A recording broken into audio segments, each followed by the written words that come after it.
Bonjour à tous, bienvenue dans cette nouvelle visioconférence. Aujourd'hui, cette visioconférence est réalisée par Home Transition et elle est financée par la Conférence des financeurs de la prévention et de la perte d'autonomie du département du Val-de-Marne avec le concours de la CNSA. Merci à tous de votre participation. Aujourd'hui, nous allons faire une visioconférence santé et nous allons parler de la prévention des chutes. Donc, je suis Pascal, je suis là pour vous accueillir, pour répondre à vos questions en direct dans la barre de conversation. Vous avez l'habitude maintenant.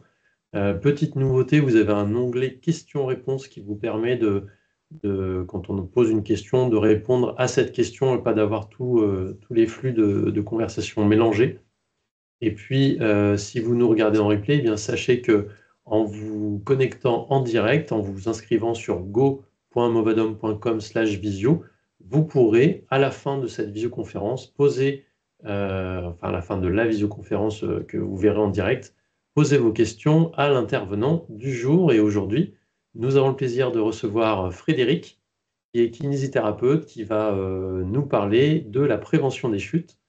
Frédéric, c'est quand tu veux, je te laisse prendre le contrôle des diapos, te présenter rapidement. Voilà, parfait. Bonjour à tous. Merci Pascal. Bonjour à toutes et à tous. Donc, je suis Frédéric Nicolas, je suis kinésithérapeute et depuis maintenant quelques années, je suis également président d'une association qui s'appelle Kit Prévention Autonomie et qui met en place des ateliers de prévention des chutes à destination des seniors dans plusieurs départements en Île-de-France et à proximité de la région parisienne. Voilà. Donc, le sujet d'aujourd'hui, c'est donc équilibre et prévention des chutes. Si, avant qu'on commence, j'aimerais bien qu'on fasse un petit test tous ensemble, si vous êtes d'accord. Allez, Je vais vous demander de vous mettre debout. Alors, attends, je vais me mettre comme ça. Je vais vous demander de vous mettre debout. Je me recule pour que tout le monde me voit. Et on va essayer de faire un petit test d'équilibre. Alors, ce petit test, c'est un test qui est utilisé dans les services de gérontologie et par les médecins gériatres pour évaluer votre risque potentiel de chute. Donc, je vais vous demander de vous mettre debout sur un pied, les bras le long du corps. Alors, pour ceux qui ont déjà des petits problèmes d'équilibre, ce que je vous propose, c'est que vous gardiez les mains à proximité soit d'une chaise, soit du meuble sur lequel est posé votre ordinateur, votre tablette ou votre smartphone. Donc, on se met debout sur un pied, le pied que vous voulez, les bras le long du corps, et on va essayer de tenir 10 secondes. Donc, quand vous êtes prêts, je démarre. Allez, c'est parti, on y va. 1, 2, 3, 4, 5, 6, 7, 8, 9 et 10. Parfait. Merci beaucoup. Vous pouvez vous rasseoir. Donc, alors, ce petit test, comme je vous l'ai dit, c'est un test qui est reconnu par la Haute Autorité de Santé. Ça fait partie du bilan diagnostique euh, et de la prévision des chutes chez les personnes âgées. Si vous n'avez pas réussi ce petit test, c'est que clairement, vous avez un risque de chute qui est avéré. Normalement, quand tout va bien, vous êtes capable de tenir les bras le long du corps. Vous pouvez avoir quelques petites oscillations à droite à gauche ou en avant, en arrière, mais normalement, vous êtes capable de tenir 10 secondes, les yeux ouverts sur un pied, sans vous tenir. Donc, nous avons dit que l'objectif d'aujourd'hui, le thème d'aujourd'hui, c'était l'équilibre et la prévention des chutes. Euh, on va peut-être commencer par faire un petit peu on va donner une petite définition. Qu'est-ce que c'est que l'équilibre? Alors, l'équilibre, si on demande à nos aînés ce que ça représente pour eux, bien souvent, ce qui revient en premier lieu, c'est une notion de stabilité et de sécurité. Et bien entendu, invariablement, quand on a de l'équilibre, on n'a pas de souci de risque de chute ou moins, et on n'a pas à faire attention pour éviter ces chutes. Bien souvent, dans nos ateliers de prévention des chutes qu'on anime avec nos seniors en Île-de-France, on se rend compte que nos participants, ce qu'ils souhaitent en premier, c'est avoir une recette infaillible pour retrouver cet équilibre ou pour le maintenir, pour essayer de le faire durer le plus longtemps possible. Et voilà, leur objectif, ce serait vraiment de réussir à faire ce petit test qu'on a fait là, tenir sur un pied comme un héron, en fait, hein. Et malheureusement, on n'est pas capable, enfin, on n'est pas capable, il n'y a pas de solution miracle pour maintenir cet équilibre. Pour la bonne et simple raison, c'est que il y a énormément, énormément de facteurs qui vont rentrer en jeu dans le maintien de cet équilibre et donc dans la prévention des chutes. Et on n'est pas capable de donner une recette miracle. Maintenant, l'objectif, du maintien de l'équilibre et de la prévention des chutes, c'est aussi que vous arriviez à mettre en place certains automatismes. Il faut que vous arriviez à vous approprier tous les facteurs qui peuvent rentrer en jeu dans ce maintien de l'équilibre et dans cette prévention des chutes. Et à partir du moment où vous aurez réussi à appréhender tous ces facteurs, les automatismes vont se mettre en place et ce sera beaucoup plus simple. L'objectif, c'est vraiment, que vous soit conserviez ou alors que vous retrouviez une certaine confiance en vous parce que, cette confiance en vous et cette confiance dans votre équilibre, elle va vous permettre de continuer à bouger, elle va vous permettre de continuer à faire de l'activité physique et surtout, ça va, vous permettre d'accepter de prendre certains risques qui peuvent être liés au mouvement, que ce soit dans vos activités de la vie quotidienne ou dans des activités physiques et sportives. Voilà, donc la biomécanique de l'équilibre. Alors qu'est-ce que c'est que la biomécanique? La biomécanique, c'est la mécanique du corps humain, c'est-à-dire c'est la manière dont vont, bouger, vont travailler ensemble tout ce qui est muscles, articulations, os, nerfs, vaisseaux, voilà, tout ce qui constitue votre corps humain. Le corps humain, pardon. Donc la biomécanique de l'équilibre, alors déjà, il y a une première chose, c'est qu'aujourd'hui, ça nous paraît tout à fait naturel de tenir debout. C'est même complètement, on se rend compte qu'on a énormément de mal à accepter le fait d'avoir des troubles de l'équilibre, d'avoir du mal à se tenir debout. Ça, c'est quelque chose qui aujourd'hui est difficilement acceptable pour beaucoup, alors que finalement, cette station debout, ben, c'est pas inné, quoi. C'est pas quelque chose que vous avez dès que vous naissez. Au contraire, il y a un apprentissage qui prend du temps. Bien souvent, moi, je m'en souviens pas, peut-être que vous vous en souvenez, mais je suppose que le jour où j'ai fait mes premiers pas, mes parents étaient super contents. Donc c'est vraiment quelque chose qui est complètement, c'est de l'acquisition, c'est de l'apprentissage. Aujourd'hui, il faut que pour certaines personnes, il y ait un réapprentissage de cette station debout qui se fasse. Et pour pouvoir faire ce réapprentissage de la station debout en équilibre, il faut que les gens soient conscients que en fait, on est soumis aux mêmes lois de la physique qu'un objet sur la Terre. Que ce soit une chaise, un ballon, une voiture, un arbre, tout ce que vous voulez. Finalement, on a exactement les mêmes contraintes qui s'appliquent sur notre corps. Donc, la principale de ces contraintes, eh ben, c'est la gravité, hein.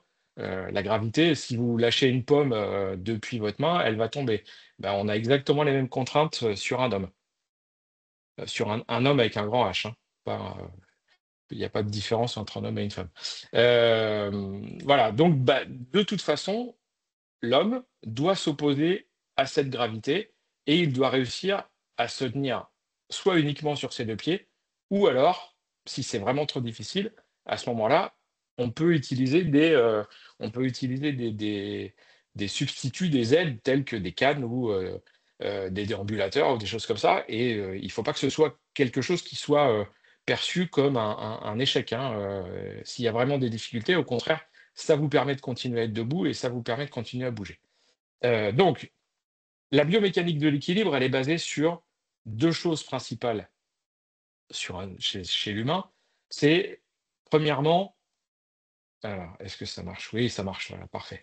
Une des choses primordiales qu'il faut que vous compreniez et qu'il faut que vous intégriez, c'est que on est tous régis, donc, comme je vous l'ai dit tout à l'heure, par la gravité. Et donc, il faut que vous soyez conscient que chez l'homme, le centre de gravité, donc le centre de gravité, c'est le point qui se situe alors le point qui va être au centre de votre corps, enfin, si on vous mettait un clou sur ce centre de gravité, vous tiendriez en équilibre en étant immobile. Voilà, pour schématiser. Ce centre de gravité chez l'homme, il est placé très haut. Votre centre de gravité, il est en avant de votre troisième vertèbre lombaire. La troisième vertèbre lombaire, pour que vous vous repériez facilement, c'est la vertèbre qui se trouve au milieu du creux des reins. Donc votre centre de gravité, il est en avant de cette troisième vertèbre lombaire, au milieu de votre abdomen. Si vous, enfin voilà, là, je pense que vous vous rendez compte que ce centre de gravité, il est relativement haut, ce qui fait que dès que vous allez faire le moindre mouvement, votre centre de gravité, il va avoir des déplacements qui vont être très importants. La deuxième chose qu'il faut que vous reteniez pour réussir à maintenir votre équilibre et à faire de la prévention des chutes, la deuxième notion, c'est ce qu'on appelle le polygone de sustentation. Si vous prenez le petit dessin que vous avez là sur votre écran avec les deux pieds et la forme géométrique verte qui se trouve entre ces deux pieds, ça c'est votre polygone de sustentation. Le polygone de sustentation, c'est la surface qui se trouve dessinée, représentée par nos appuis au sol, plus la surface qui se trouve entre ces appuis. Ce qui signifie que quand vous êtes debout sur vos deux pieds avec les pieds écartés d'une largeur d'épaule, votre polygone de sustentation, c'est la surface géométrique qui se trouve à l'intérieur de vos deux pieds, plus la surface d'appui de vos pieds. Lorsque vous êtes en position debout, vous tenez en équilibre à partir du moment où la verticale qui passe par votre centre de gravité se projette à l'intérieur de votre polygone de sustentation. À partir du moment où cette verticale qui passe par votre centre de gravité sort de votre polygone de sustentation, vous perdez l'équilibre. Maintenant qu'on a mis en place ces deux facteurs, ces deux choses, euh, vous vous rendez bien compte que notre base de notre polygone de sustentation, donc notre base de sustentation, elle est relativement réduite en surface. Étant donné que notre centre de gravité est placé très haut au niveau de notre corps, le moindre mouvement, le moindre déplacement du corps va nécessiter un rattrapage de notre équilibre. Ce qui implique donc que plus l'écart entre nos deux pieds va être important, plus le polygone de sustentation va être important, plus votre équilibre va être, ou meilleur va être votre équilibre. Même chose, si vous descendez votre centre de gravité, votre équilibre va également être meilleur, puisque les mouvements vont être de plus faible ampleur. Il y a un sport, un art martial même, qui utilise ce principe d'augmenter le polygone de sustentation et de baisser le centre de gravité, c'est les sumo. Les sumo, plus ils ont vous voyez, l'écart entre leurs deux pieds est relativement grand comparé à ce que nous, on a l'habitude de faire quand on est en position debout. Et eux, quand ils pratiquent leur sport, ils ont les genoux qui sont extrêmement pliés de manière à baisser leur centre de gravité. Le fait d'écarter leurs pieds et de baisser leur centre de gravité, ça leur permet d'être beaucoup plus stables et donc ils donnent beaucoup plus de fil à retordre à leur adversaire pour les faire sortir du ring de combat. Déjà, il y a une première chose qu'on peut souligner, c'est que bien souvent, on voit des personnes, des seniors, des aînés, qui marchent dans la rue en faisant des petits pas. Euh, Ces gens-là, quand vous les questionnez un petit peu, ils vous disent oui, mais en fait, quand je fais des petits pas, j'ai l'impression que j'ai un meilleur équilibre parce que je passe moins de temps avec le pied en équilibre sur un seul pied. Voilà. Et en fait, bah, c'est tout le contraire. C'est-à-dire qu'à partir du moment où vous faites des petits pas, vous avez un équilibre qui est encore moins bon que quand vous faites des pas normaux. Pour la bonne et simple raison, c'est que bah, vous diminuez votre polygone de sustentation en faisant des petits pas. Donc forcément, votre corps est obligé de développer plus d'efforts pour récupérer, pour compenser les mouvements du centre de gravité. et forcément, à un moment donné, ça va mal se passer et vous allez finir par embrasser le sol. Hem, donc, heu, la, mmh, le fait que nous soyons devenus des bipèdes, donc en équilibre sur nos 2 pieds, ça a demandé à notre corps de s'adapter par rapport à ce qu'on était avant, hein. Au début, avant, on se déplaçait tous à 4 pattes. Donc notre corps s'est adapté, et il y a, ce qu'on appelle un contrôle postural qui s'est mis en place. Le contrôle postural, il sert à quoi? Ou la tâche du contrôle postural quelle est-elle? Il y a 2 objectifs dans ce contrôle postural. Le premier, c'est de nous verticaliser et deuxièmement, de nous maintenir en équilibre lorsque nous faisons des mouvements. Ce contrôle postural, il va s'opérer à partir de réflexes et il va mettre en jeu tout un tas de structures au niveau de notre corps, notamment les muscles. Donc, justement, le tonus musculaire, comment est-ce que ça s'opère? Comment est-ce que ça fonctionne? Donc, le tonus musculaire, c'est l'état de tension dans lequel se trouvent vos muscles et qui va s'exercer de façon permanente, que ce soit au repos ou que ce soit en mouvement. C'est également grâce au tonus musculaire que les articulations vont se maintenir dans, leur état de repos, sans que vous ayez l'impression qu'il y ait un effort qui soit fait pour qu'elles maintiennent cette position. Alors si on veut aller un petit peu plus loin dans la notion de tonus musculaire, hem, on peut discerner, on peut, identifier 3 types de tonus musculaires. Donc le premier type de tonus musculaire, ça va être ce qu'on appelle le tonus de fond ou le tonus de base. C'est le tonus qui va nous permettre de maintenir la cohésion entre les différentes, parties de notre corps et c'est le tonus qui va nous permettre d'avoir une sensation d'unité au niveau corporel. C'est un tonus qui est involontaire, donc ce qui signifie qu'il y a une régulation automatique de ce tonus, et c'est un tonus qui est permanent, hem, même pendant votre sommeil. Pendant le sommeil, ce tonus musculaire de base, il reste actif. Il diminue forcément puisqu'on a besoin de se reposer et les muscles qui participent à ce tonus musculaire de base ont aussi besoin de se reposer. Mais c'est un tonus qui est, voilà, qui existe en permanence. Qu'est-ce qu'on peut rajouter d'autre sur ce tonus musculaire?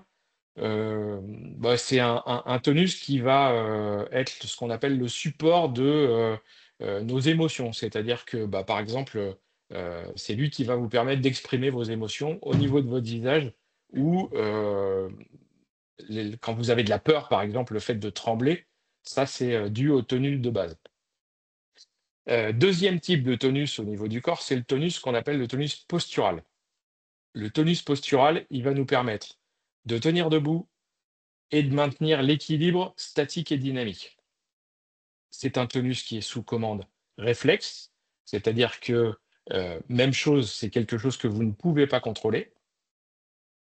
Mais par contre, le fait que ce soit réflexe, la réponse, la contraction musculaire qui va être déclenchée par cette voie réflexe, elle va être beaucoup plus rapide que si c'était vous qui consciemment deviez la déclencher. Et 3e type de tonus, c'est le tonus d'action. C'est le tonus qui va vous permettre de faire une contraction volontaire de vos muscles. Donc c'est le tonus qui va vous permettre de bouger, c'est le tonus qui va vous permettre d'aller saisir un verre ou des choses comme ça. C'est le tonus qui est, contrôlé par, vos décisions. C'est une action volontaire. Et j'ai oublié de vous passer forcément la petite diapo. Voilà.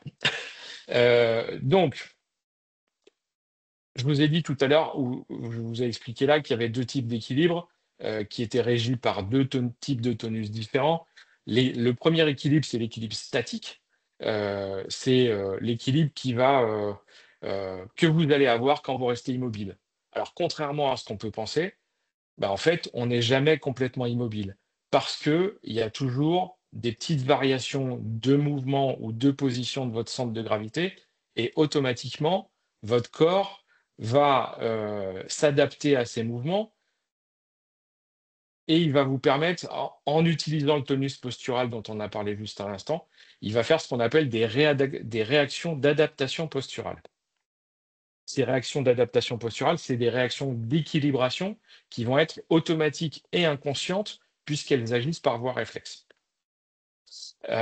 Si jamais les mouvements du corps sont trop importants, si les oscillations de votre corps sont trop importantes, à ce moment-là, il va y avoir toujours par voie réflexe ce qu'on appelle un automatisme de protection qui va se mettre en place. C'est ce qu'on appelle aussi les réactions parachutes. Donc, soit, par exemple, un pas en avant qui va vous permettre de retrouver votre équilibre. Vous allez mettre les bras en avant si votre corps sent qu'il va tomber. Ou alors, et ça on y pense peut-être moins, pardon, il va se mettre en place des compensations, soit au niveau du tronc, soit au niveau de la tête. Imaginez par exemple, à un moment donné, vous êtes en train d'osciller d'avant en arrière, et tout d'un coup, hop, vous allez sentir que votre buste va se pencher en avant pour retrouver votre équilibre. Donc ça, c'est l'équilibre statique. Maintenant, le deuxième type d'équilibre, c'est l'équilibre que vous allez conserver lorsque vous êtes en mouvement, que ce soit de la marche, que ce soit de la course, que ce soit de la danse, des sauts, des pivotements, des changements de direction, ce que vous voulez. Ça, c'est ce qu'on appelle donc l'équilibre dynamique. Au niveau du corps, c'est quelque chose qui est un phénomène qui est très complexe parce qu'il va faire intervenir le corps et tous les muscles du corps depuis la tête jusqu'aux pieds. Si on prend l'exemple de la marche, par exemple, la marche, c'est une rupture d'équilibre permanente. C'est-à-dire que quand vous marchez, vous êtes tout le temps en train de, quelque part, euh, rechercher votre équilibre. Puisque votre centre de gravité est tout le temps en mouvement, cet équilibre dynamique, cette réaction, ce tonus musculaire dont on a parlé tout à l'heure, le tonus musculaire, le tonus d'action, il va rentrer en permanence en jeu. Euh, Qu'est-ce qu'on pourrait rajouter d'autre? Non, je pense on a fait le tour là sur tout ce qui était assez théorique. Alors, maintenant, donc on a vu que l'équilibre était en partie lié au tonus musculaire. On a vu qu'il y avait des voies réflexes, on a vu qu'il y avait des voies, des contraintes, pardon, des contractions volontaires. Si on reparle de l'équilibre statique et des voies réflexes qui se mettent en jeu, là, on a les effecteurs qui sont les muscles, on a l'ordinateur central qui est le cerveau. Maintenant, ce cerveau, cet ordinateur central, il a besoin d'avoir des informations pour pouvoir déclencher des contractions au niveau de ses muscles pour que vous puissiez conserver votre équilibre. Quels sont les organes qui peuvent donner des informations au cerveau de manière à lui permettre de conserver votre équilibre. Alors, de toute façon, ce sont tous ce qu'on appelle des récepteurs. Les récepteurs, ils vont envoyer des informations diverses et variées, telles que la direction du corps, l'orientation dans laquelle se trouve le corps humain, la douleur, la pression, la température. Ils vont envoyer toutes ces informations-là vers ce qu'on appelle le système nerveux central, qui en fait est votre cerveau et les différentes parties du cerveau, euh, qui lui va compiler toutes ces informations comme un ordinateur, et il va renvoyer des commandes, des influx nerveux de commandes au travers des nerfs, qu'on appelle les nerfs moteurs, et qui vont permettre de produire le mouvement. Globalement, voilà, toutes ces informations, elles voyagent, elles transitent au travers des nerfs, et bien souvent, quasiment en permanence, quasiment pour tous les types de nerfs ou tous les nerfs, pardon, on a des nerfs qui sont mixtes, c'est-à-dire qu'on a des nerfs qui sont à la fois sensitifs, donc qui vont envoyer des informations depuis les récepteurs jusqu'au système nerveux central, et des nerfs qui sont également moteurs, donc qui vont renvoyer l'information depuis le système nerveux central jusqu'à l'effecteur qui est le muscle.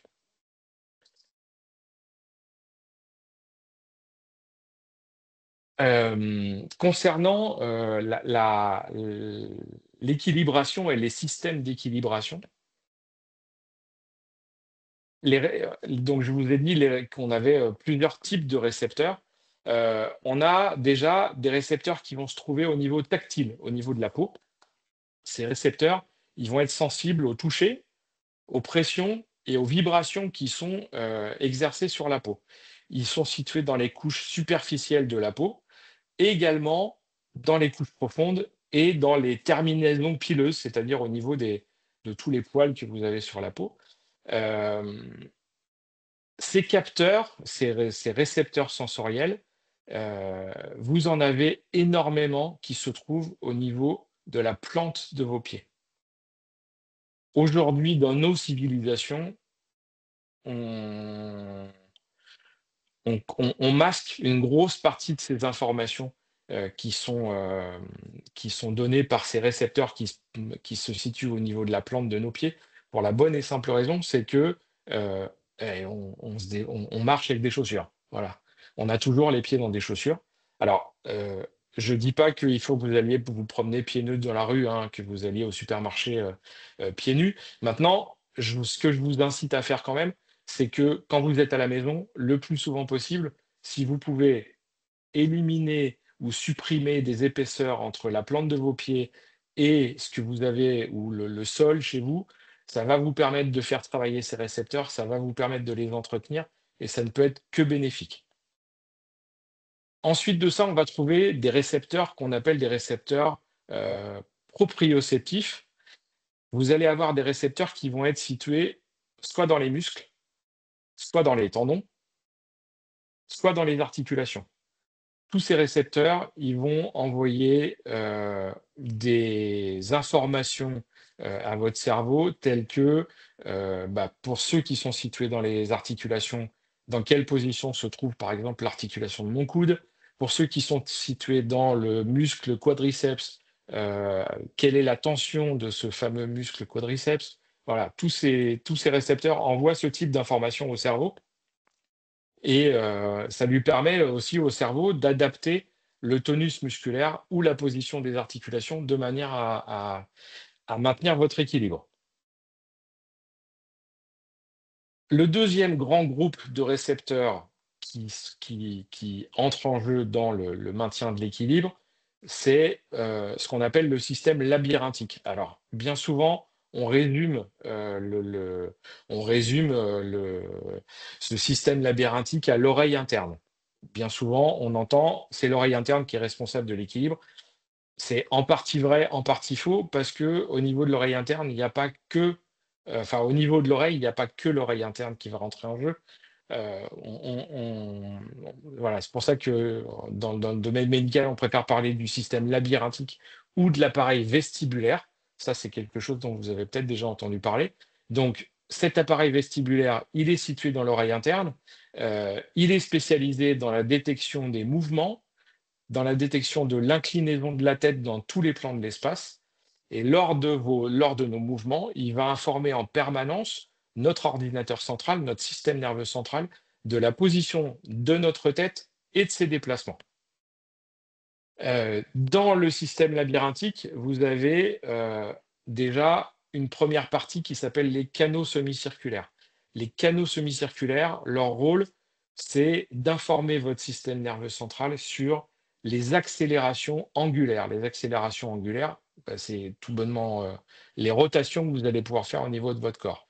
Donc, bien entendu, rotations soit dans le plan horizontal, soit dans le plan frontal, soit dans le plan vertical. Le deuxième système qui fait partie du système labyrinthique, la deuxième partie du système labyrinthique, c'est ce qu'on appelle le système maculaire. Le système maculaire, le rôle de ce système, c'est la perception des accélérations linéaires. Donc, c'est lui qui va permettre à votre système nerveux central de savoir à quelle vitesse votre corps se déplace. Alors, il y a peut-être certains d'entre vous qui ont déjà eu des problèmes au niveau de ce système maculaire, parce que c'est dans ce fameux système maculaire que vous avez les cristaux qui peuvent être responsables de vos pertes d'équilibre. Hem, c'est les fameux cristaux, les otolithes, qui se retrouvent coincés dans les cellules, ciliées de ce système maculaire, et quand les cristaux sont coincés dans les cils de ce système maculaire, ça donne des informations qui sont fausses à votre système nerveux central, et donc forcément, si les informations sont fausses, les réactions vont aussi être mauvaises. Donc c'est les fameux c'est les gens qui ont des troubles d'équilibre quand ils changent de position, quand ils passent de la position assise à la position debout, ça peut être à cause de, ces problèmes, de cristaux qui sont coincés. Le troisième grand groupe, de récepteurs dont vous allez avoir besoin, pour, maintenir votre équilibre, bah, tout bonnement, c'est le système visuel, c'est votre vue, hein. Et votre vue, on va dire que, bah, il y a 2 choses qui vont être importantes, dans le système visuel. C'est tout d'abord, ce qu'on appelle la vision fovéale. La vision fovéale, c'est la vision qui va vous permettre d'identifier tout ce que vous avez autour de vous. Elle a une fonction qu'on appelle extéroceptive. Elle va vous donner des indications sur ce qui est extérieur à votre organisme. Typiquement, elle va vous permettre de reconnaître des objets, d'identifier, que ce soit la forme, la texture, la couleur, la dimension, et la localisation, c'est-à-dire la distance à laquelle vous vous trouvez de cet objet. Et le deuxième type de vision dont vous allez avoir besoin pour maintenir votre équilibre, eh ben, tout simplement, c'est la vision périphérique. C'est ce qui va vous permettre d'avoir, euh,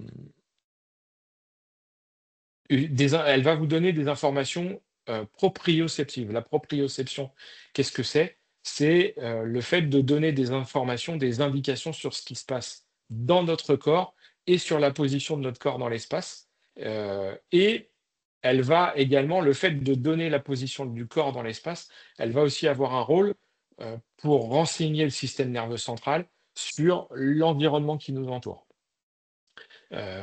Typiquement, pour ceux qui habitent en région parisienne ou voire même dans Paris, c'est la vision périphérique qui va vous permettre de voir les trottinettes qui arrivent à fond la caisse sur le trottoir juste en face de vous.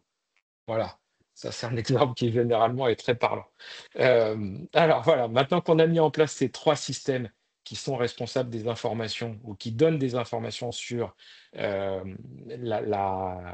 maintien de l'équilibre et sur la fonction équilibration, ces 3 systèmes, en fait, il faut qu'ils se coordonnent pour travailler en symbiose. Maintenant, lorsque vous avez un des 3 systèmes qui est défaillant, vous pouvez réussir à développer les systèmes restants, et ces systèmes restants peuvent prendre, le relais. Typiquement, les gens qui sont, sourds ou qui sont, atteints de cécité, c'est pas des gens qui vont tomber en permanence, hein. C'est des gens qui vont avoir, les récepteurs sensitifs, et le 2e groupe, que ce soit, l'oreille ou, enfin le système labyrinthique ou la vision, qui va être hyper développé, qui va essayer de prendre le relais pour compenser le manque d'informations. Maintenant, le vieillissement peut aussi avoir une incidence sur les informations de moins bonne qualité qui peuvent être données par ce système. Hem, D'où l'importance. Alors, souvent, moi, j'essaye de comparer, dans les ateliers que j'anime, auprès des seniors, j'essaye de faire un parallèle entre, les seniors et les sportifs de haut niveau. Un sportif de haut niveau, son objectif, c'est de pouvoir pratiquer son sport tous les jours avec des performances qui soient, les meilleures possibles. Pour ce faire, il va s'entraîner, il va mettre en place une certaine hygiène de vie. Chez les seniors, l'objectif du maintien de l'équilibre, c'est exactement la même chose que du sport de haut niveau. Il faut que ce soit, quelque chose qui soit, entraîné tous les jours, qui ait une sollicitation, qui ait comment ça s'appelle? Hem, une, ouais, il faut qu'il y ait une routine, en fait, qui se mette en place tous les jours, de manière à conserver des organes qui soient les plus efficients possibles, qui soient les plus performants possibles, pour que vous gardiez le meilleur équilibre possible.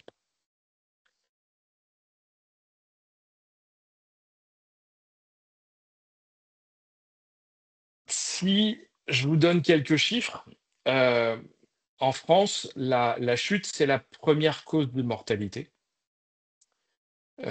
chez les plus de 65 ans. Chez les personnes âgées qui ont plus de 65 ans, il y a une personne sur trois qui va tomber au moins une fois au cours d'une année. Ce chiffre va augmenter avec l'âge, puisque à partir de 80 ans, on passe à une personne sur deux. Pour 78% des chutes, elles ont lieu au domicile de la personne et la nuit. Et il y a un facteur aggravant chez les personnes qui sont tombées une fois dans l'année. Elles verront leur risque de récidive, donc leur risque de rechute, qui sera multiplié par 20.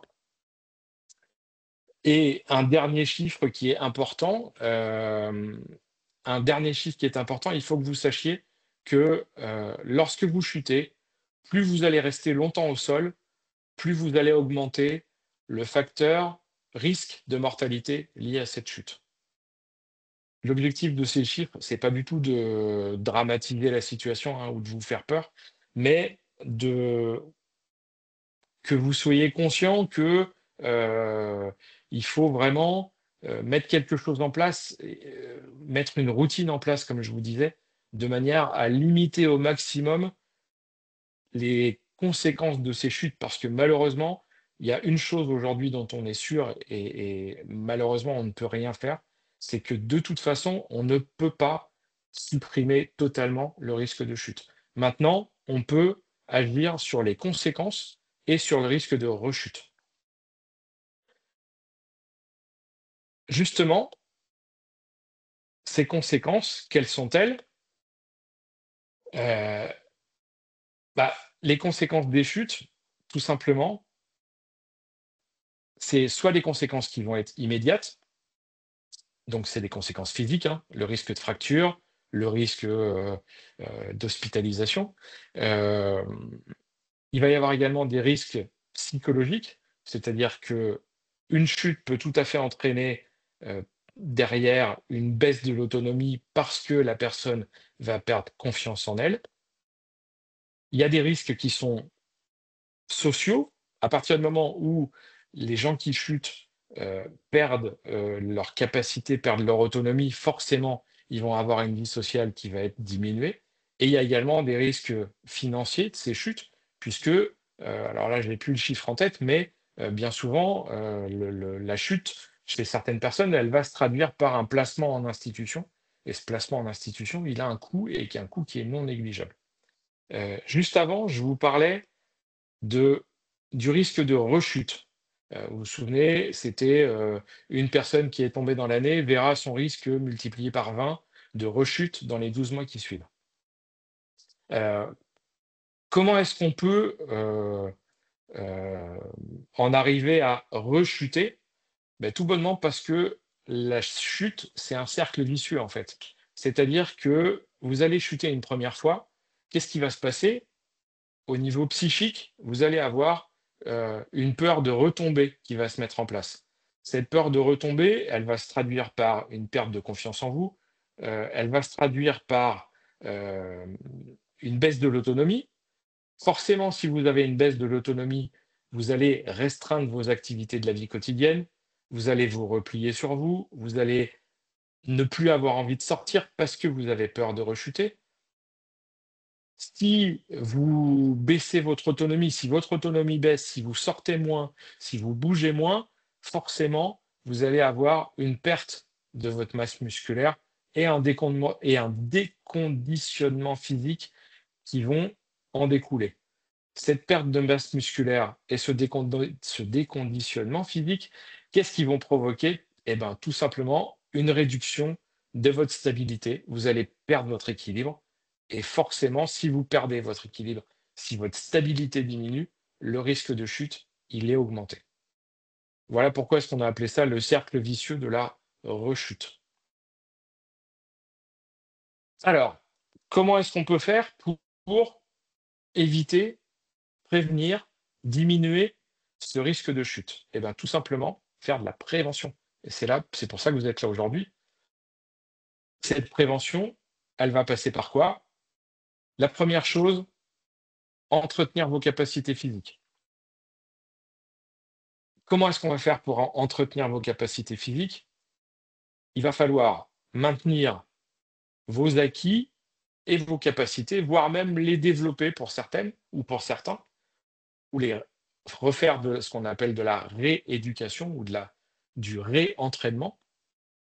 Euh, L'objectif, le fait de maintenir vos capacités physiques, ça va forcément développer votre confiance en vous.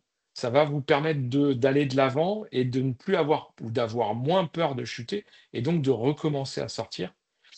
Euh, et surtout, une chose dont on ne parle pas beaucoup, mais euh, ou dont on ne parle pas assez, je pense, c'est le fait de dédramatiser la chute. La chute, c'est quelque chose qui est inéluctable. On ne peut pas la supprimer. Euh, je ne peux pas vous garantir que vous n'allez pas chuter dans les 12 mois qui viennent. C'est complètement impossible.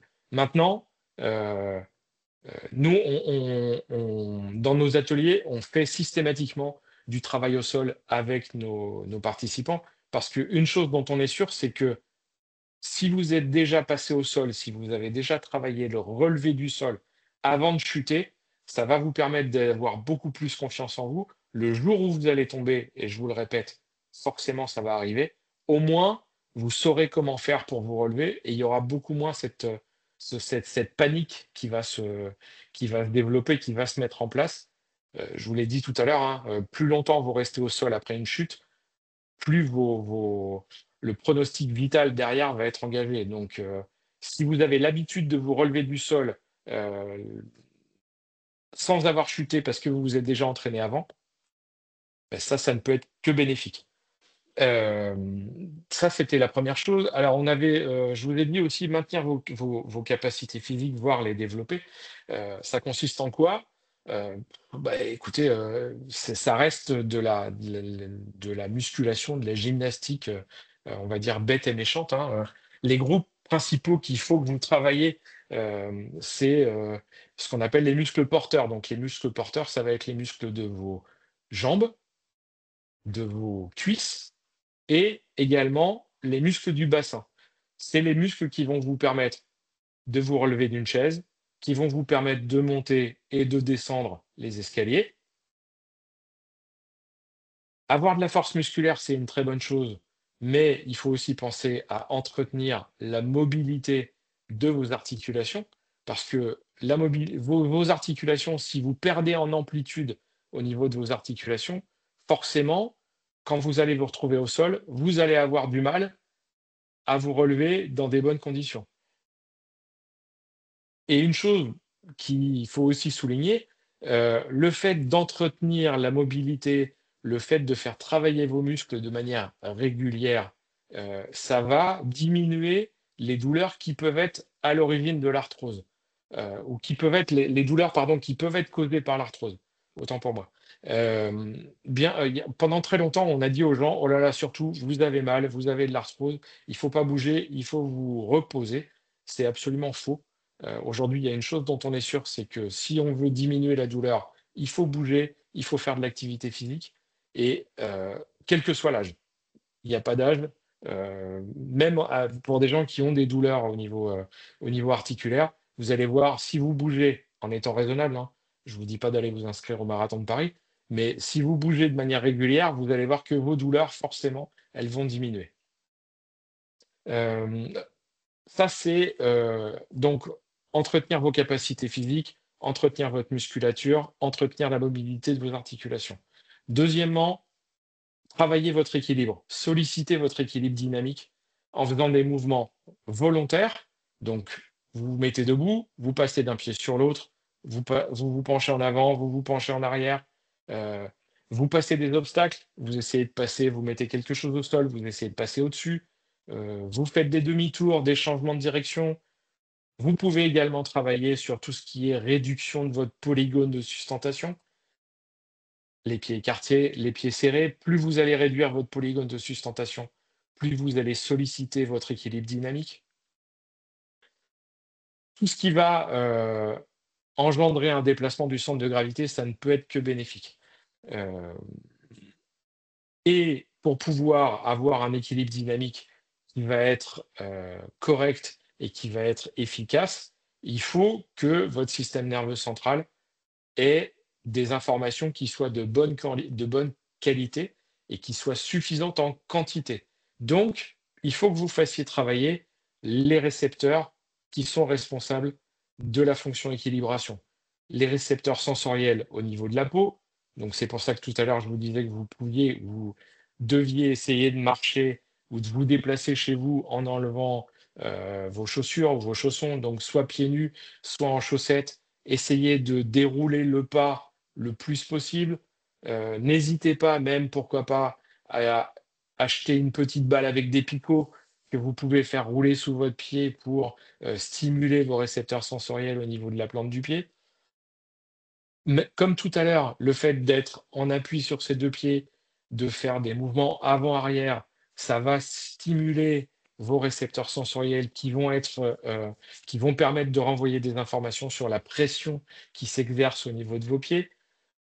Qu'est-ce que je pourrais rajouter d'autre sur ces récepteurs sensoriels? Ah si, faites corriger votre vue, très important. Faites corriger votre audition également, parce que ça va aussi avoir un rôle sur votre équilibre. Tous les exercices que, je vous ai conseillé de faire, tous les exercices de renforcement, tous les exercices de diminution, d'augmentation, du polygone de sustentation, vous pouvez également les faire en supprimant une source d'information, une source de récepteur, un récepteur qui est la vue. Quand vous avez suffisamment de capacité physique pour faire ces exercices en ayant les yeux ouverts, n'hésitez pas à refaire les mêmes en fermant les yeux. Le fait de fermer les yeux, ça va augmenter le volume d'informations qui vont arriver par les deux autres groupes de récepteurs. Tout à l'heure, je vous parlais du travail du relevé du sol. La capacité que vous allez avoir à vous relever du sol, elle ne va pas dépendre que de vos capacités musculaires et articulaires.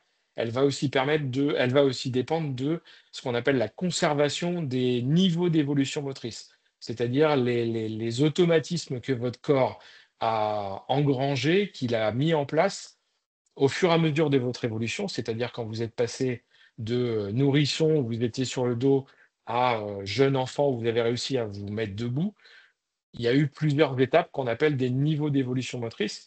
Et ce sont ces niveaux d'évolution motrice qui vont vous permettre ou qui vont permettre à votre corps, de manière automatique, de se remettre debout une fois que vous aurez chuté au sol.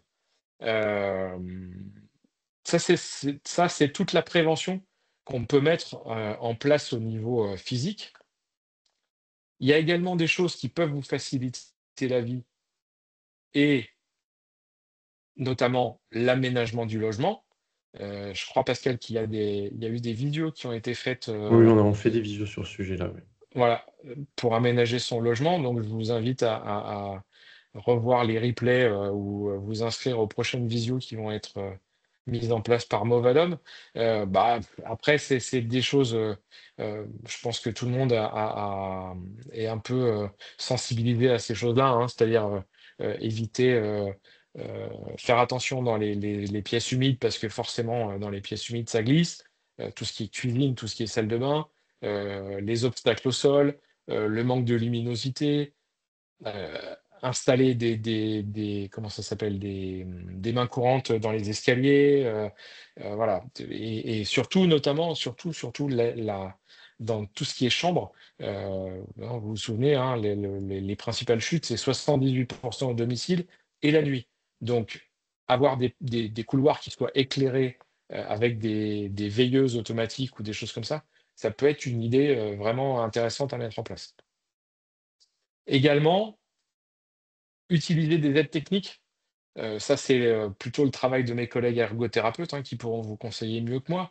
Mais il y a plein de choses qui peuvent être mises en place, qui existent, qui vont vous faciliter la vie et qui vont vous permettre de diminuer le risque de chute, hein, de manière significative. Je prends par exemple l'espèce de petite brosse bleue là, que vous avez sur la gauche de l'image. Ça, c'est une brosse qui se ventouse soit au fond de votre baignoire, soit au fond de votre douche, et elle va vous permettre de vous laver les pieds sans avoir besoin de vous baisser. Et typiquement, alors ça, je connaissais pas, c'est une ergothérapeute qui m'a montré ça, et je trouve ça assez intéressant. Pareil, les ouvre-boîtes électriques ou les ouvre-bocaux électriques, les chariots à 4 roues que vous allez pouvoir pousser devant vous plutôt que de tirer le chariot à 2 roues qu'on utilise d'habitude. Tout ça, c'est des choses qui sont intéressantes à mettre en place et donc qui vont vous permettre de diminuer le risque de chute. Voilà. Je pense qu'on a fait à peu près le tour sur le sujet. Je vais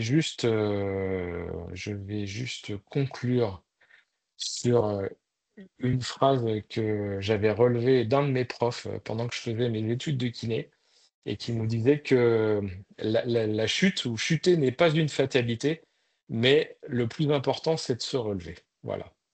Merci beaucoup pour votre Exactement. attention. Merci Frédéric. Merci à toi. Alors, je reprends le contrôle.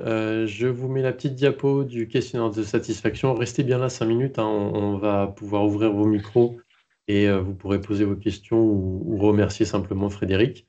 Donc, je vous mets le lien aussi dans la barre de conversation de ce questionnaire. C'est important pour que vous le remplissiez pour nous, pour que l'on puisse faire un retour à la fois à nos financeurs et à nos intervenants pour leur dire ce qui vous a plu, ce qui vous a moins plu dans leur présentation. Ici, vous avez donc la chaîne YouTube. Vous cherchez Movadom sur YouTube et vous allez trouver tous les replays. Celui d'aujourd'hui sera disponible dans quelques minutes, dans quelques dizaines de minutes.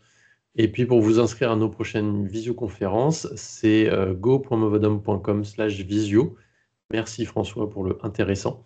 Et puis sur movadom.com, vous pouvez télécharger aussi gratuitement le livre audio et les podcasts sur le déménagement des seniors. C'est coécrit à quatre mains par Isabelle Palassin et Gwendoline Cotrez.